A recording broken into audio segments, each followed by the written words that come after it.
super excited. This person is such a great person. I had the opportunity to meet Andrea last year, our presenter last year.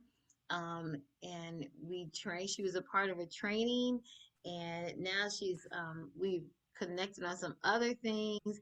And so I'm super excited that she's here today to talk about a parent's journey, juggling the journey. Our presenter today is Andrea Long. Let me tell you a little bit about her, okay? Andrea Long is a wife of 23 years to an Army veteran and a mother of two.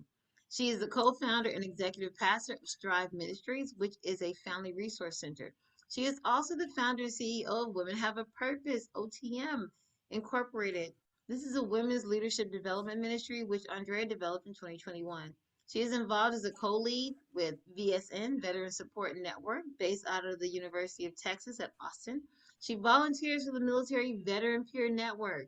She is a member of the National Parent Café leadership team of Be Strong Families. Woo woo. And in her free time, she likes to pursue music and graphic design. She enjoys being a mentor for youth and young adults. And it is my pleasure to host her journey today. So, welcome, Andrea. Thank you, thank you, thank you, thank you, thank you. Thank you for the opportunity. Thank you for all that came on. I'm really, truly excited to, just share my journey. That's pretty much it and how I juggled it. Fantastic. I'm going to turn it over to you. Yeah. Anytime you want to talk about yourself and somebody asks me about me, it's challenging. It's very challenging for me to do that. But I realize that when people ask me to tell myself, the first thing I go is, I'm a wife, I'm a mother of two, and I am the youngest siblings of four. And that's still not really what talking about myself. I'm talking about what I do.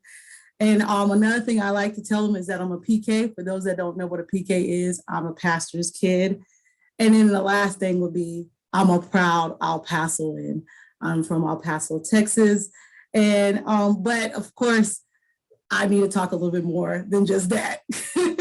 So I'm going to talk about how it started. I was a military wife of 19 years.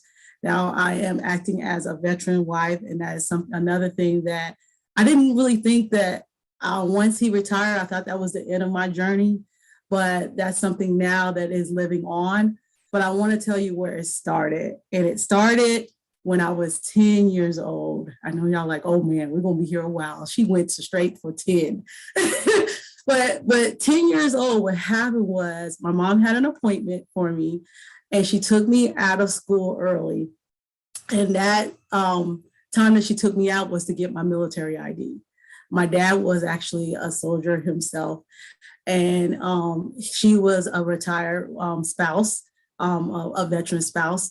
And at 10, at that time, it's different now, but you go and get your ID. And so she took me out, we got my ID, and the man gave me my ID, shook it off, it was hot. I remember looking at it as hot. And then my mom goes, we're going to go shopping. And so she took me to the PX and the commissary. Now the PX is like Walmart, kind of.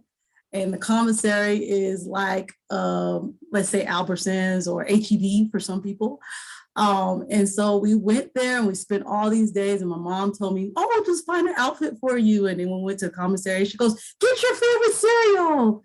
And at that time I was like, oh, I want to come here all the time. Like, I love it.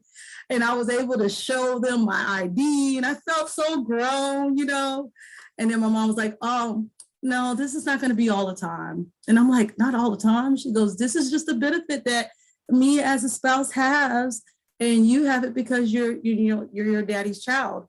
And I'm like, what? She goes, the only way you're going to have it is if you go to college or you marry a soldier. Right then and there, I made my decision. I'm marrying a soldier. That's it, y'all. I'm going to be a military spouse. And I don't know. I was just like, Mom, that's what I'm going to do. I'm going to marry a soldier. Well, 15 years later, y'all, I met my soldier. And I was 20, he was 23. And it took us a while, everything was good. You know how you meet somebody, everything is good. and he put a ring on it. 3 years later, it took him some time, y'all. 3 years later, and we moved. We did what military family did. We moved to Germany. And I cried and I cried because El Paso, if anybody ever been to El Paso, it's a friendly city. And we're just very friendly. We're like, we don't believe in strangers. There is no strangers.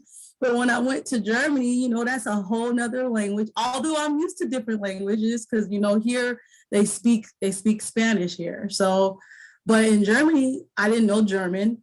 And so it was just a hard transition for me. But eventually I got to it. I met friends. I love the community it was for a military, the military community. And then after that, with any couple, when you get married, what comes next? A baby. And so that was the first thing. Me and my husband was like, yeah, as soon as we get married, we're gonna have some kids. But that didn't come like soon. And so that journey for me, I call it the lady in waiting. The lady in waiting for me was my struggle of getting pregnant. All my friends were getting pregnant. I was going to baby shower after baby shower, and I just wasn't getting pregnant. We didn't know what it was. Like the second year, we even went to the doctor. They didn't know what it was, which caused even more frustrating. They did all the tests. They're like, "You're fine. Everything's good," and I just wasn't getting pregnant until finally the second year I got pregnant and I hemorrhaged. So I lost my baby. And I was miserable, but it didn't register to me yet because I never been pregnant before. So it was kind of sad, but I kept it going. And what I did as a military spouse is I took care of people's children. I always had kids. I always loved children. That was always what I wanted to be, was a wife and a mother. And so I just kept it going. And eventually I got pregnant again. I lost another child in Germany. And so what did that do? That got me to battle depression, low self-esteem. I didn't even know what I was as a woman, It was a really big struggle for me. And it just took forever for us. We stayed in Germany for 3 years. Still no children, but I went on with my life. I'm a woman of faith, so I was going to church and just doing different things to keep myself busy. But we finally moved back to El Paso, and I was still living life, as normal. But I just felt bad being in this marriage, and I couldn't get my husband a child, And so it began to really struggle in our marriage, to the point that I was sabotaging our marriage, to the point I was living not right, because I was like, look, go find somebody else. Like, I can't give you what I know he wanted. He didn't say it, but I knew he wanted to be a father. And so our marriage was really going downhill, and it got to the point I lost 2 more kids. Now, if y'all haven't got the count yet, I lost 4 babies, right, out of a miscarriage. And so the 4th child, once I lost the 4th child, I began to stop trying, and I decided to go on birth control. And I was like, you know what? No, let's just go on birth control. And we decided to try to look into foster caring or adopting. But I don't know about y'all, but in military, when you go into foster care and adoption, it's very hard. Why? Because they look at your record of where you stay at. And if you're moving all the time, we were constantly getting denied because we were in a military family, because there was no record of us staying in a place for so long. And so and every time we were about to go into it, it just took a long process to even foster a child, because by the time they got into the process, it would be like 2 years, 3 years, it'd be time for us to go again. And also looking at our record of stay, they were like, you look unstable, because we were moving from place to place to place to place. So that caused that situation to be a closed door for us too, to even foster a child. and we couldn't afford like just straight adoption. It was very expensive. And so that option just kind of really went down for us. And so yeah, I just stopped trying. I was on birth control. And eventually I kind of just, lived life as a stay-at-home wife and support him in what he did. And so he decided to go, he was a recruiter, and we moved again out of El Paso. And I was just getting more involved. I started taking care of people's children because that was my background. I was in an after-school academy. And then I was in music. And so I did that at the church I was at. And but when everything was still good, but I was depressed. I still was miserable, wanted to get out of the marriage. I felt like you can find somebody else. And so, well, lo and behold, we went back to El Paso, and I got really sick. I got so sick. I didn't know what was wrong with me. I was out of breath. And I wound up going to ICU to find out that I had a pulmonary embolism, which is a PE. And what that is there's a big clog. There was a big clog in my leg that traveled up to my lungs. And I had 3 clogs in my right and 2 in my left. And I nearly died, right? And so, and when my husband was a recruiter, I decided I wanted to join the military. So I was working towards that. And we were real close. I was going to join the military in El Paso. Now, my family didn't know that, but I was going to join the military in El Paso. But then this happened, right? So I had reached my goal to go ahead and join the military, but then this pulmonary embolism happened. And, you know what I was thinking? I'm never having children. Like, this is it. Like, it's not happening. And I was able to go into the military. And then the doctor was like, well, the good thing for you is you married a soldier. And I'm like, okay, because the meds that I had to take were blood thinners. There were 2 shots that I had to take every time. And so they were expensive. It's like $2,000 a month for me to take it. So he was like, it's a good thing you married a soldier because of the benefits that I had. But I'm like, you talking about my benefits, but my life, I might not be able to have a child. I can't go into the military. I'm thinking about trying to start my own career, And so it was just downhill of this journey that I was juggling of disappointments, if you don't get it now. But finally, the glory days came in. My husband got orders. In that process, I was on oxygen, had to learn how to breathe. It's a long story on that. But he had deployed. I moved while learning how to breathe and all that. But he decided to come back from his orders and asked me to go to New York. And our marriage wasn't that good still because I was in depression. I wasn't a good person to be around, And but I was like, okay, fine, I'll go to New York with you. And because I really didn't have nobody to take care of me at the time. I mean, I didn't have no other options. So I was like, I'll go to New York with you.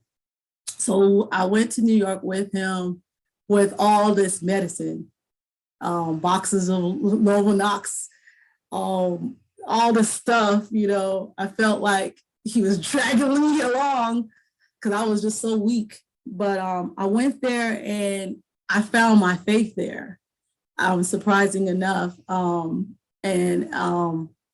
then we started growing in our marriage. I don't know if we just had to leave that environment, but we started going back in our marriage.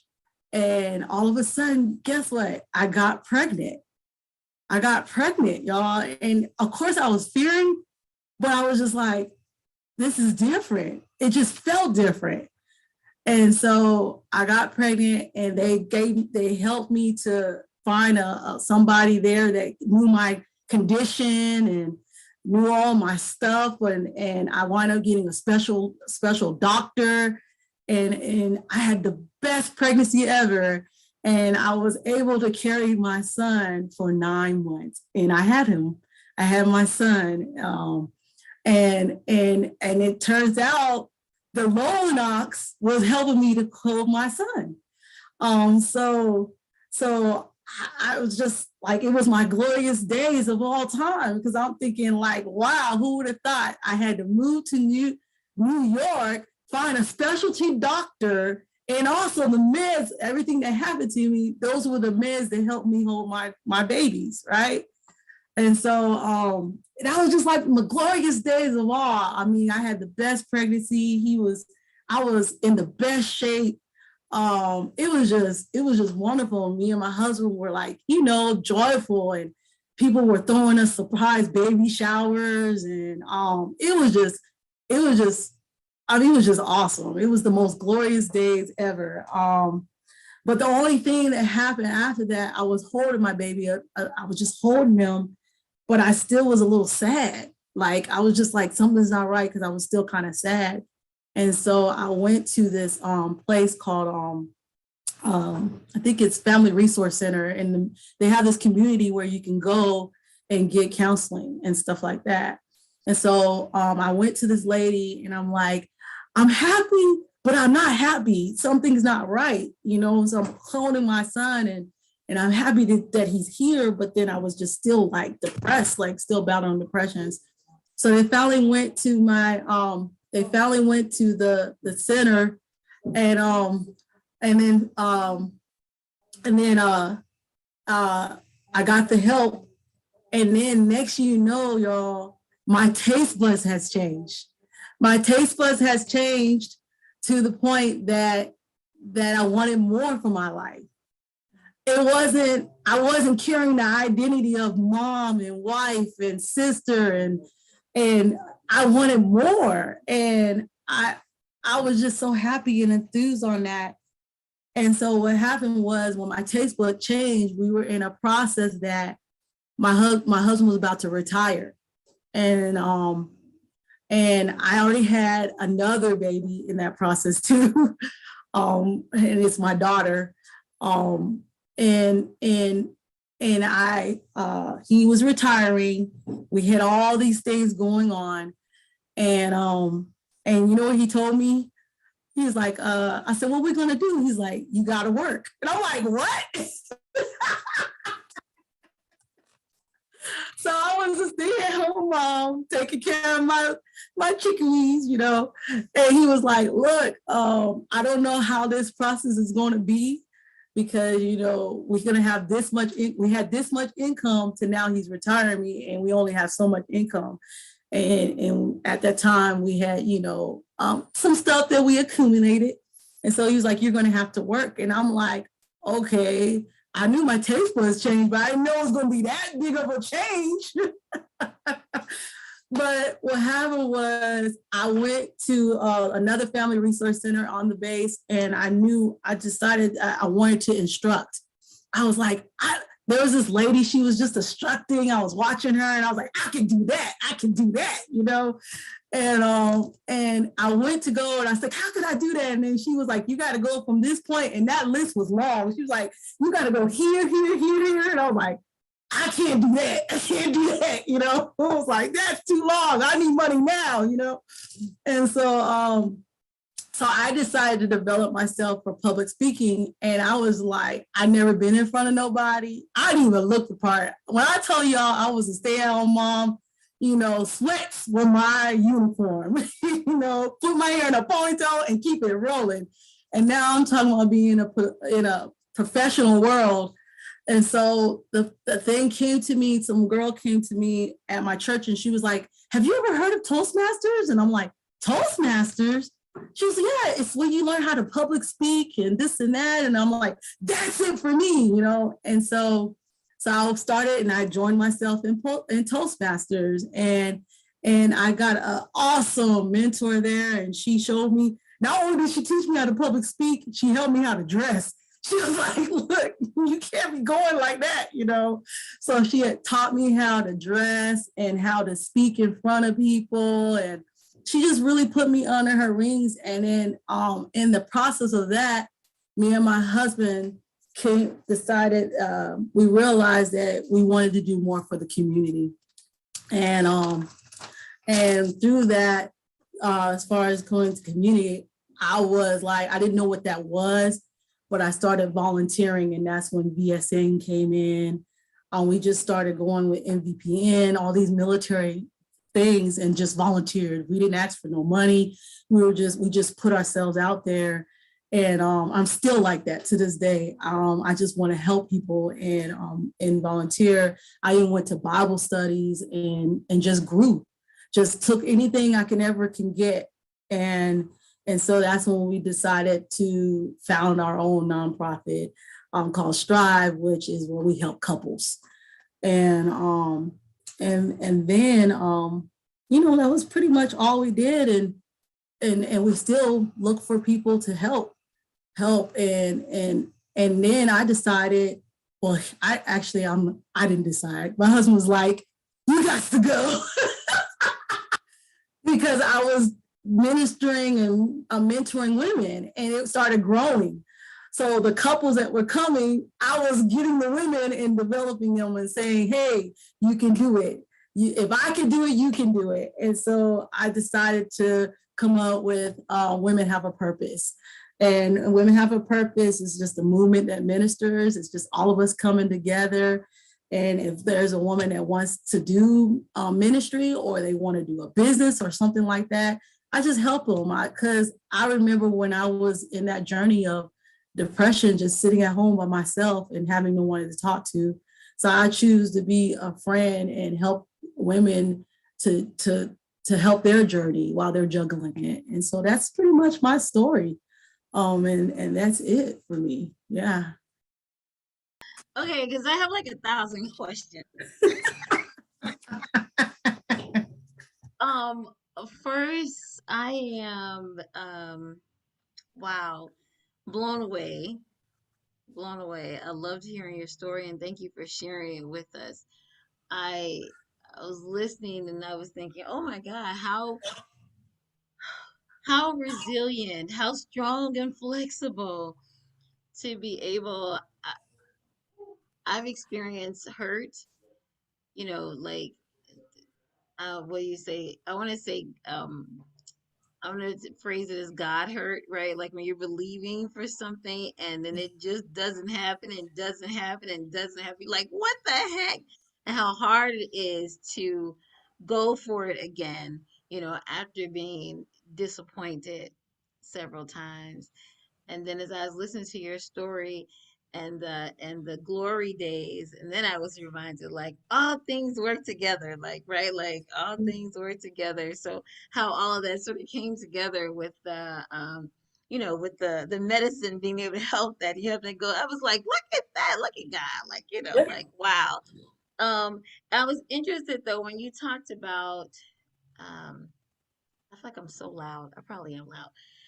When you talked about self-sabotaging your relationship, what did that look like when you say, because I don't think that probably happens a lot when disappointment creeps in. Yeah. So what did that look like to self-sabotage your relationship? Well, when I sabotaged my relationship, I went outside my marriage. That was something because I didn't feel good. And so that was my weapon of choice. And it wasn't necessarily alcohol, although I thought that should have been the choice because it was that would have been less damaging. Not to Hmm. drinking, y'all. Don't go out drinking. But yeah, that was one of the things. And then just being mean to him. I wasn't kind to my husband. And if you were to meet him, he's just a sweetheart. And I just kept on telling him, man, just go. And he held on. So that was my self-talk. I went outside my marriage, and also I just didn't even care about my marriage anymore because I wanted him to just leave me, and he would not, y'all, just would not leave me. So and that's not something I'm proud of, but that was something I did. And at that time, it did make me feel good for a moment, like seconds. Hmm. But because I was still trying to find my womanhood, because when you can't give birth, like that's the biggest thing of one of the things of woman. Mm-hmm. And so I was searching for my womanhood at that time, and it was just not a good choice, but that was what I did for self-ties in the relationship. Yeah. Thank you for sharing that. And guys, to our audience, I am asking questions, but feel free to drop some questions in the chat if you like for Andrea. Um, and that yeah, to what you're saying, that's interesting that when we're in a hurting place, like takes a lot as a spouse to be able to recognize that my spouse is in a hurting place. A lot of a marriage has taught me that forgiveness is like the only way to make it because you have to forgive each other like every day, like literally every day. It's like a choice to forgive every day, and him being able to see that and then moving forward. So, amen for Jesus for that. And then I thought it was interesting that you said you the new insight fostering as a military family. I never thought about it from that perspective because I guess I've never fostered. I am military, but I've never fostered, and we weren't active duty. We were reservists. But the thought of not being able to, of wanting to do that and not being able to because of the moving, that was just different. That was different. I was like, oh, I never thought about that. Yeah, I think they have fixed that now for military families. I'm not sure, but that was something. Actually, my mom started going into that. She actually took a whole nother step in that and Mm, was helping military families for that reason because of what me and my husband went through. Because it was taking the process is so long. People don't realize it doesn't. You can't just go in there and say I want to foster. At the time when I was coming up, you couldn't just go in there and say I want to foster. Just the paperwork alone takes almost close to a year, and then by the time they go to check your home and then go, it's usually 3 years tour for military families. mm-hmm. And Mm-hmm. so, yeah, that was something that they didn't put in consideration, I guess. Yeah. I think it has, they have fixed it. Because I've been seeing a lot of now military families being able to foster and eventually adopt. Yeah. Thankfully. Thankfully. I also thought it was interesting. Speaks a little bit. I thought it was interesting that you said you talked about that you found your as a PK, you found your faith when you moved to New York. Yes. Talk about that. How's a PK kid doesn't find her faith until she's, you know, grown. I was always in faith. I was a minister of music, but man, when I was struggling with that, when I lost my children, me and God, man, we were kind of out, man. I mean, he didn't move, but I was moving. Like, dude, where you at? That's so real.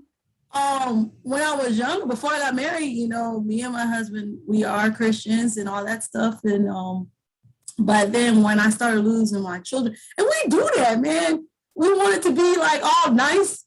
And we're like, thank you, Jesus. But then when it gets bad, you kind of like, where you at? But I'm out. he was still there, but I wasn't feeling it. I was just, me and him had some outs. Right. I lost my faith.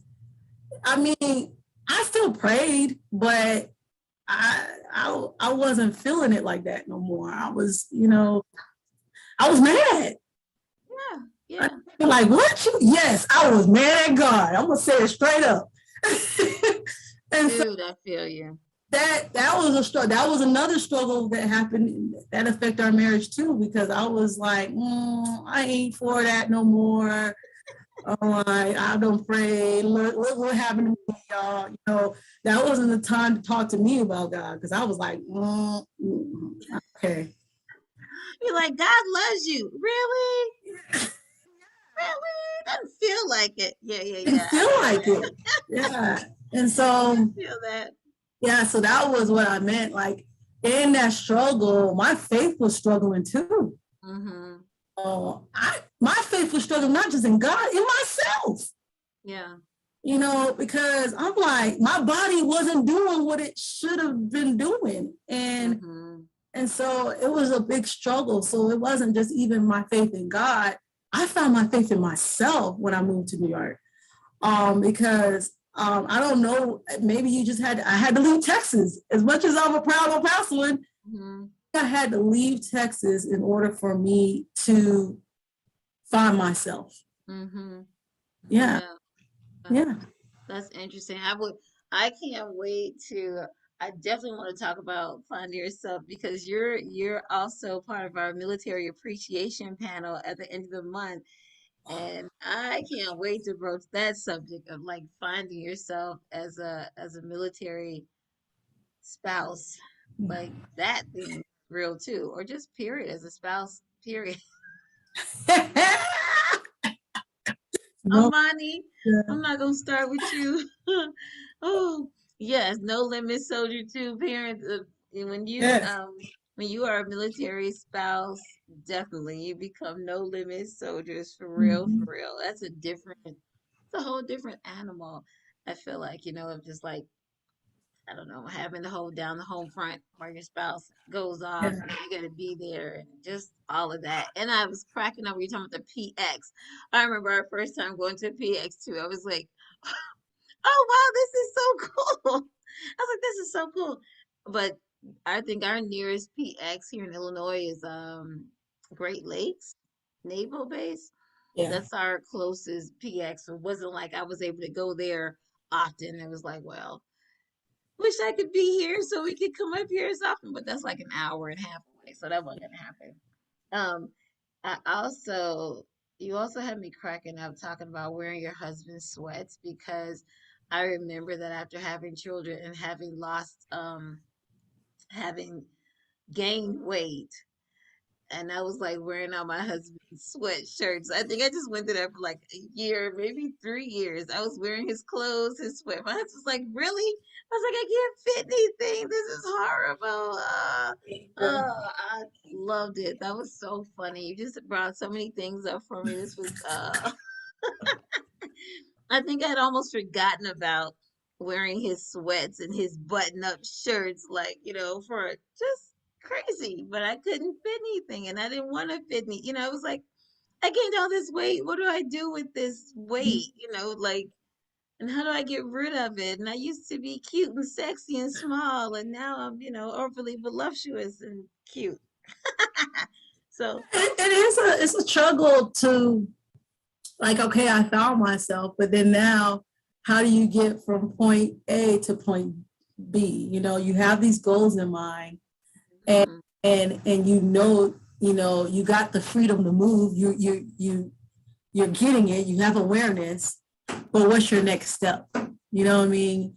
And that was my struggle at first. I was just like, okay, I see where I'm trying to get to. right. How do I get from that point? Because I'm looking at myself, but it wasn't in a doubtful way like I was before, Hmm. beating Hmm. myself up or anything like that. I was just more like, this is the after effects of all that doubt talking. Yeah. And I'm looking at myself and I'm like, I, you know, I'm trying to get so spiritual, but I came to myself. And a lot of times when you come to yourself, you start to see like, what in the world? What did you do? Mhm. Yeah. Yeah. Yeah. And so Yeah. I came to myself, but it wasn't the picture that I know that I needed to be. And Hmm. Yeah. I wasn't sitting there beating myself up finally, thank Yeah. God. But it was just more like, okay, help. And that's a lot Hmm. of times we don't think we need to call on that help. Um, Hmm. and I didn't audibly say help, but I moved as if I needed help. And also in my moving, people knew I was ready to receive it. Hmm. They Hmm. knew I was ready to receive it. Because Yeah. then people were coming to me. But Hmm. I don't think I was ready to receive it because Yeah. I got out of it and I came to myself. I was like, hey, and I just was. I was networking, and I mean, I'm saying it like it's easy, but God, remember, I had 2 kids, and I was 40 because it Wow. took Yeah. 10 years Wow. for me to have my kids. So Wow. so I'm like, I'm not in my 20s no more. When I met my husband, Mm-hmm. 20 years later, Yeah, yeah. Oh my gosh. Yeah, we have some similar stories. You have a yeah. question. Janine Davis said, did you experience any depression or doubt after going into the workforce? And did the tools you learned in therapy help you cope with the transition? So the I first, did, did you experience any depression or doubt after going to the workforce? yes, I did experience doubt. I'm not going to necessarily say depression, but doubt. But only there was a little bit of downer, like when in anything, you're not going to get it right. So when I first got in, there were some closed doors. So there were times, I ain't gonna lie, I got my bum, I got my ice cream, I soaked, but it wasn't long because I felt it before. And so I knew I didn't want to go back there. Mm-hmm. I knew not to go back there. So when I was going back and the closed doors happened, I was like, okay, but I knew not to go so far. You know what I mean? And as far as therapy, yeah, I guess I did take some of that because my therapist, he used to call me when I missed it. I used to miss him sometimes. And he was like, you need to come in right now. Mm-hmm. But what he told me was, you have to fight. Like when you get down, you can't get down. You have to, he was kind of like, not screaming at me, but more of, do you know what's in you? Like, Mm-hmm. Mm-hmm. you're never going to know unless you get up. It was like Yeah. moments. And so I guess for me, what caused me to get up is I'm always wondering what could happen. What is the next? Like, Yeah. always like, okay, if I never get up, I'll never will see what God has for me. What is, Mm-hmm. so Yeah. closed doors for me is just another opportunity for something else. And so I guess my thinking is it came some of it for therapy and some of it is my faith. But he was just like, you got to get up because you got to go through this. And so for therapy, I learned about, which is what we always say, trust the process. You Mm-hmm. know, so with therapy, I learned to trust the process. And even though I don't feel good, just like you go to work out, you don't want to do Mm-hmm. sore. We're hurting. Mm-hmm. That's a physical thing, but emotionally is the same situation. Sometimes when we're spilling all that stuff that we got hurt on, it's therapy.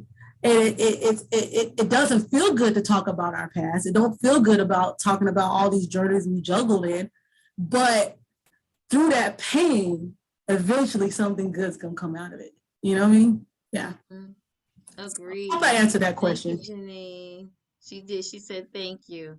Yeah, I agree. This life is interesting, isn't it? It's an interesting life where we get to experience so many things. And I found that I'm always amazed that you can experience so much in a lifetime and then always like learning from it, growing from it. You have the opportunity to learn from it and to grow from it and to be better because of it and to be able to connect the past, how are these things that I've gone through in the past in this journey helped me to be who I am today? Do you know what I mean? Yeah.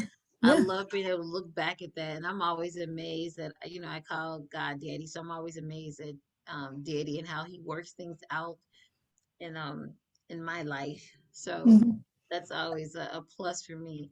Let's see what Andrew said. Andrew said, I've always liked the saying, hope never goes around despair, it goes through despair. Ooh, okay, Andrew, I see you dropping nuggets. I like that one, right? Yeah, Yeah. yeah, yeah, I agree. It goes through despair, not around. Definitely, definitely. So, any other questions for Andrea? Oh, this was so good. I'm so happy to have this time with you. I'm so glad that you finally did this. Like, I gotta twist arms. Oh, I'm just glad. I've been like, we always ask our team. to share their stories, their parent journeys, because they're so important, they're so valuable, and they have some great stories of triumph and resiliency to share that we always, we're like, come on, guys. So I'm so glad that Andrea, who is found her voice, is sharing it, has chosen to share it with us today. I'm really honored. Thank you, Andrea. Thank you. If you have any other questions, we'll do that. And then Pam said everything happens for a reason. Trust God and the process. Yeah. Yes, Pam. I see our team is here supporting. Yay, love y'all. All right, Oh, Andrew, let's go to oh, Najee said thank you, Queen Andrea.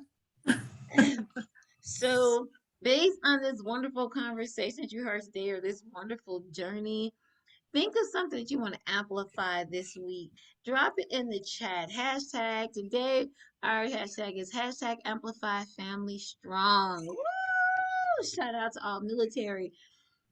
Andrew said hashtag amplify honesty and realness. So drop a hashtag in the chat. Hashtag amplify what?